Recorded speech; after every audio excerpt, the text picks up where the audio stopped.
Hello, and welcome back to the Teacher Experience podcast, where we delve deep into the world of education and the experiences that shape our teaching journeys. Today, we're so thrilled to have Katie back, an exceptional early years, foundation stage, and special educational needs specialist. Katie is not only dedicated to supporting her young learners, but she also shares her insights and expertise through her beautiful, engaging educational Instagram, where she connects with you guys and parents alike.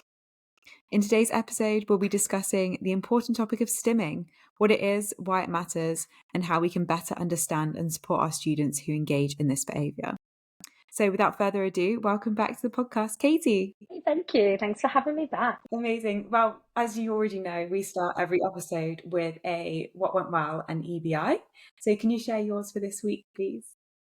Absolutely. So what went well for me this week is I was on half term last week. So this week I've been back in to school and just hit the ground running with autumn 2. And everyone's settled really well. We're all a little bit fresher after a break. So that's brilliant. It's a really nice week in terms of getting back into routines and things. So I feel a bit more structured. My even better if though is that my children didn't have the same half term as me. So unfortunately, I've been back at work this week and it's their half term, and I'm a little bit gutted that I couldn't extend the time I had with them. So yeah, that was my even better if. It would be better if we had the same half term and I could hang with my kids. Sure that so many of our listeners will empathise with you. I know so many people that live on the border of different counties and then they work in different areas and their children go to school. It's so hard when our holidays don't align. But I also know that for some teachers, they actually do that on purpose so that they actually don't bump into their students on the weekend and things when they're out. So it's frustrating when those sort of things don't align. But you told me earlier that this was the only week that this happens, which is Yeah, I'm lucky. It's always the October half term that doesn't align, and all our other holidays do. So I can't complain. It's the longest term, and I quite like my children. I like hanging out with my children, so I do miss them. But yeah, it's the only one. So roll on Christmas and February half term, and we'll have fun days out planned. I actually love autumn too. I know some people say that term 1 from September to Christmas is the hardest, but I love the second half of this because I love the lead up to Christmas. It's always been such a big thing in my family, Christmas. And when I came into teaching, I actually loved seeing the kids in the Christmas spirit, because I used to work in corporate where you kind of lose that magic. And then just hearing, I'm going to hear it's now 7 weeks of the little kids practicing their songs and Christmas songs, and I love it. And I actually remember having that conversation with my partner, being like, oh, I feel like I've gone back to school, and like the excitement of Christmas is still very much there. It's really sweet. Right, today's episode we're going to focus on stimming. I'm quite aware that actually this is a new term for some of our listeners. So if you could please explain what stimming is and why it occurs, especially within school settings. Of course. So stimming is one of those words at the moment that just keeps getting thrown around. It is an actual coined term for a behaviour, and it's the behaviour of repetitive movements, whether it's repetitive movements with your body, with objects, with noises. The actual behaviour is quite innate and has been around since time began. But the term stimming is just what it's been labelled as or been called, and it's comes from the idea of self-stimulating behaviour. So that's where stimming comes from. And it's basically a self-soothing behaviour. So, like I said before, it's repetitive. So it could be things like flapping, rocking, pacing, humming. Oh, there's so many of them, like fixating on lights or rotary objects. It's quite often seen in children with autism or with children with sensory processing disorder, because that's how they're managing to cope in a world where they are overstimulated. So it helps them self-soothe. It's also linked to children with ADHD and adults as well, people who've gone through trauma. So whether it's ACEs or life trauma, PTSD, and quite often, you list some of these stimming behaviours and you might even think, oh, I do that when I'm anxious, or I do that when I'm a little bit socially awkward, or when something's bothering me. So for instance, we might pace up and down a room when we're overthinking something or when we're worried about something. So yeah, or bite your nails if you're nervous. Those kinds of behaviours, like I said, been around since time began. It's how our bodies regulate. And the term stimming just coins all of those terms because, like I said before, they're self-stimulating. And I know you asked why especially they seem to occur in school settings. And what we found over the years is that schools are becoming a lot more of an overwhelming situation, an environment to be in. And mental health is on the rise. So for instance, teenagers who are sitting exams or have got the worries of peer pressures or pressures from the media, all those things our children have to deal with on a day-to-day basis. They're trying to self-regulate, they're trying to manage themselves in that situation. So that rocking, that pacing, the flapping, the tapping the foot or tapping their pencil on the table, that's why it is, and that's why we're seeing it in schools, because our children are experiencing trauma and anxiety at a higher rate with everything life's throwing at them. Yeah, absolutely. As you were explaining it then, I was thinking I can absolutely relate to this. I definitely do these sorts of things when I feel stressed, especially if I'm presenting in front of people, like 100 plus people. I can feel myself playing with my nails beforehand. I kind of like dig my nails into each other because I feel a bit stressed. I guess, are people aware that they're doing this? You said it was innate. Yeah, so sometimes it can be like an unconscious thing, your body's just adapting to it. And like you said, sometimes, I know people that bite their nails and they may not have realised that they've done it until the last one's just chewed right off. So no, not always. It depends on the individual and the situation. Sometimes they can choose to do that behaviour because they know it helps in that situation. Or sometimes it's just the brain's way of getting the body to regulate. So it kind of sits on the border really of whether it's, and this is where how we deal with like strategies to manage things. What I would say is that we don't try and stop stimming behaviors, because stopping it won't meet the need of what it's trying to do. However, in some extreme cases, it can be disruptive to others, disruptive to that person. It could be self-harming, like you said, like digging your nails in. I've had students that have broken the skin and made themselves bleed before with those type of behaviours, or if they're making humming noises or self-stimming noises that's disruptive to other people within a classroom environment. Yeah. Or like you said, like tapping on the table, rocking on your chair. But there are strategies we can do to put in place to make it safer and a bit more appropriate, but we can't stop them. I remember doing interview practice, and I used to sit in a room with someone, they used to practice interviews, and they said to me that you keep tapping your foot. And I just wasn't convinced that I was doing it at all. Like, in the moment, I was not aware.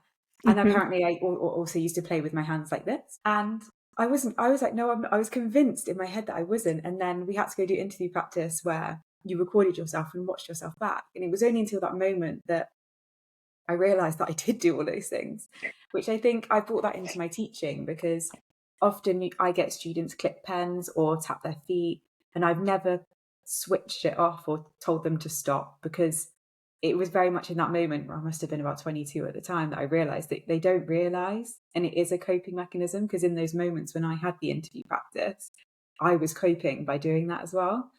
So I completely empathise with that.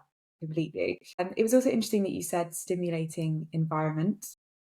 I think schools, and I'm saying this as someone who used to not work in education and then went back in, I struggled as an adult in the environment of teaching, because until you've worked outside and come back in, or you've gone to university and then gone straight in, you can't really explain to someone who's not a teacher how stimulating the environment is.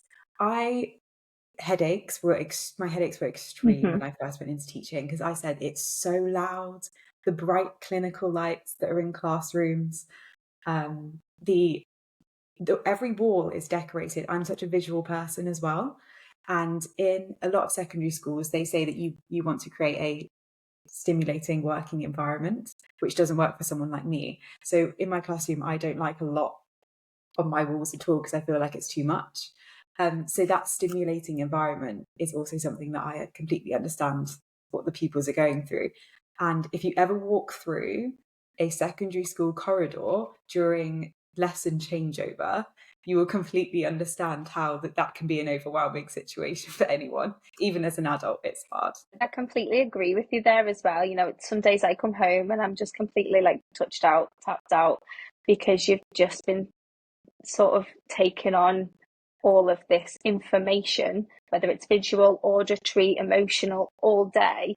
So if I'm feeling like that and I have strategies to regulate, how are our children feeling? Yeah, absolutely. I also think as well, in during lunch times, I get time to sort of go outside, decompress. I have time to myself outside in the quiet. I think, oh my goodness, the students are having another hour now in the volume of that playground, which is equally as stimulating as in the classroom, but just in a completely different way.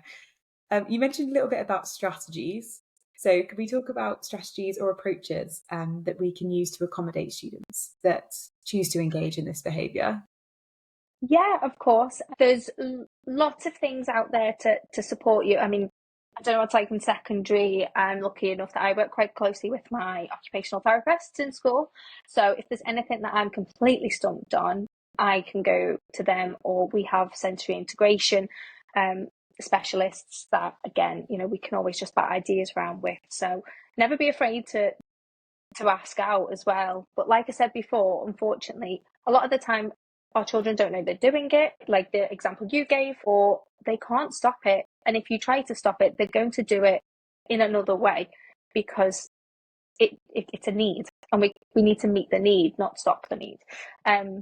But yeah, behaviours such as sort of pacing and rocking can be easily swapped out by putting therabands, like therapy bands or elastic bands around the chairs, for them to sort of like bounce their ankles on, so they've still got that vestibular movement, but it's under the table. It's probably less visual for the other children, and so there's a way of just shifting the behaviors, and by doing that you are making them more conscious, but you're still meeting a need. Probably not so much you never know, in secondary, but I have what we call Zoomer rockers.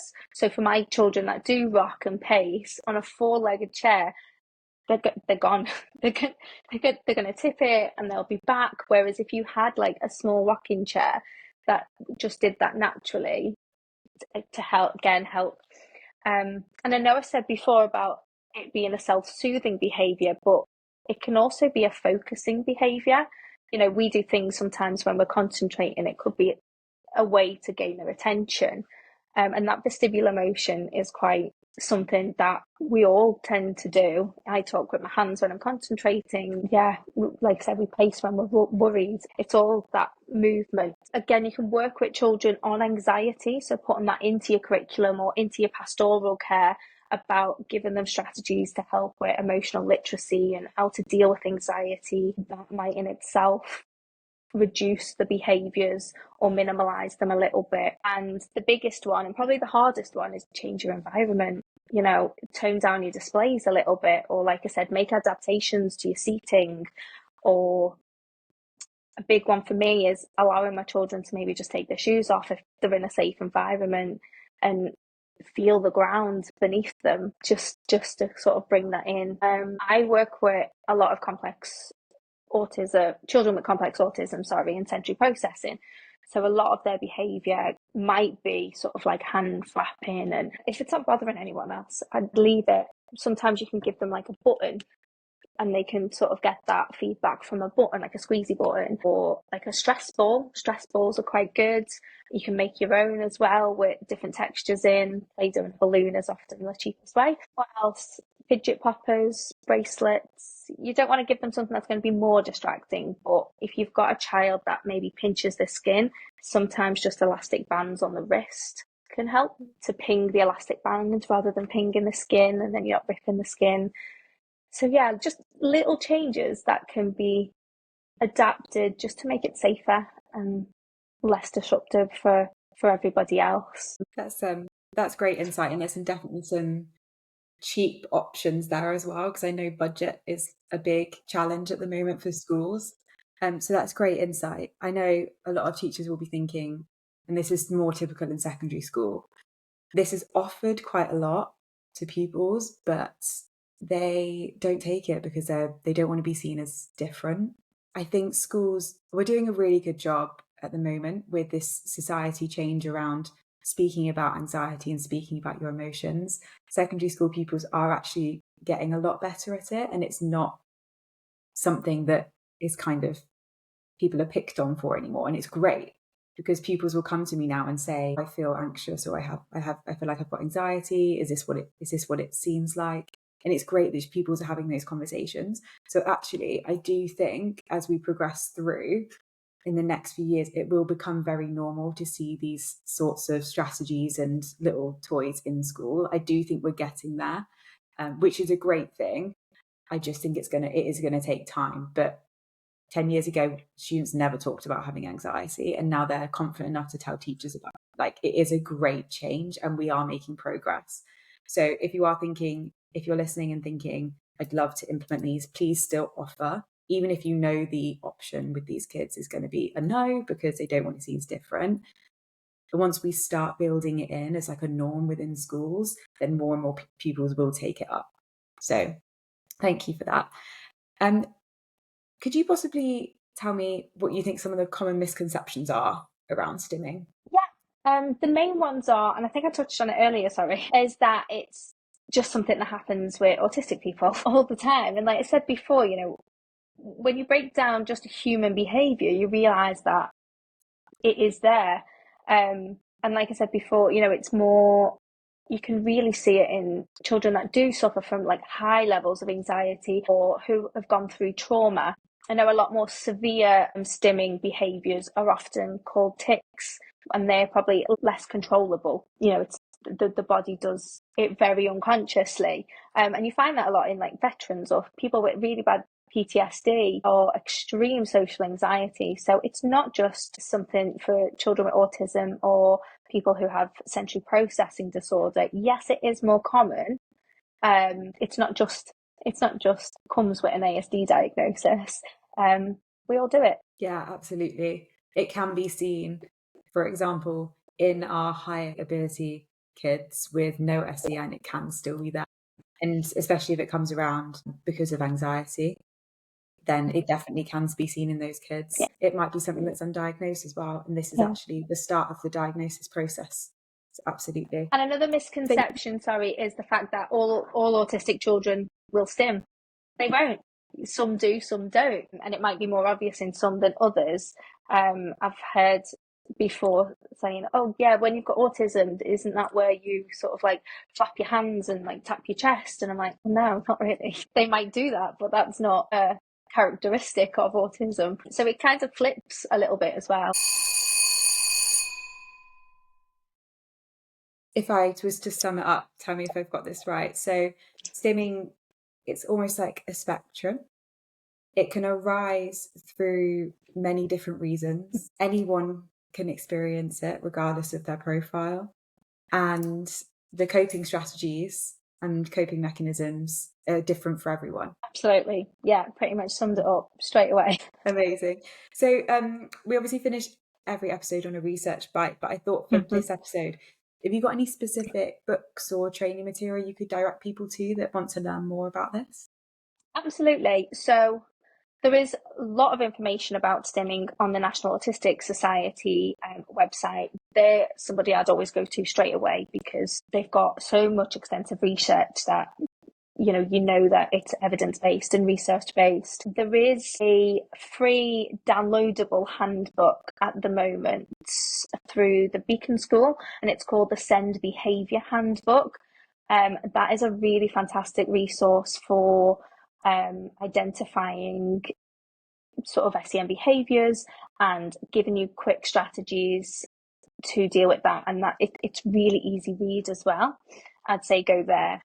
And if you want to know more about sensory processing, including stimming or the other behaviours I've spoken about, Keen Air is a really good one to research. Originally coined the term sensory integration back in the 1970s, and a lot of occupational therapists, their work is based on Jean Ayres and her discovery and all her research and work around sensory integration. So yeah, definitely check out her theories, and that just proves that it's always been around as well, because her theories go back from the 1970s. Sensory integration and sensory processing is not a new thing. We just have a lot more information about it now. I'm a scientist, so I love the theories behind it all. Absolutely, absolutely. Great. Thank you so much, Katie. And thank you again for our listeners. We'll see you next week. Thank you. Thanks for having me. Bye.